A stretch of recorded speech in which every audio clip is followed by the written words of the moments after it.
मान डोकं सटकलं. मी जरा खुडं असं नाही का बसलो. मग त्याने फॉर्म दिला, असं भरा म्हणलं, फॉर्म दिला. आणि मम्मी तिथं सारखी सही चुकत होती बरं का. मम्मी ना सारखी सही चुकत होती तिथं.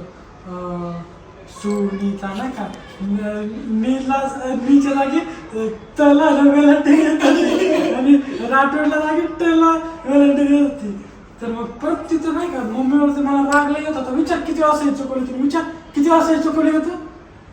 गप थोबाड बंद कर.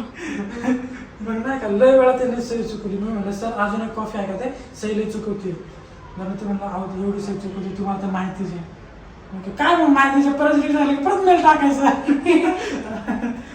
बरोबर आहे. तो माझ्याकडे कंप्लेंट नंबर मागत होता. म्हणलं मी नाही कंप्लेंट नंबर देणार म्हणलं, माझं पहिले कंप्लेंट सॉल्व करा मग कंप्लेंट नंबर देतो म्हणलं. एवढं सगळं झालं. तर त्याला म्हणलं मला रिसिव्हिंग कॉपी पाहिजे, तू माझ्याकडे रिसिव्ह केलं म्हणून. त्याने रिसिव्हिंग कॉपी दिली, मग आणलं.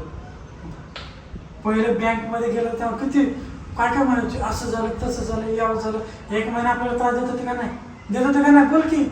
दिले की मग आता कशा भेटणार आले. गप कोणाचं पोटावर पाय नसतं द्यायचं बावाटा. असं वाटतं की यांना काय हे चुती आहेत, हे ह्यांना काही कळतच नाही असं वाटतं त्यांना. असं वाटलं त्यांना.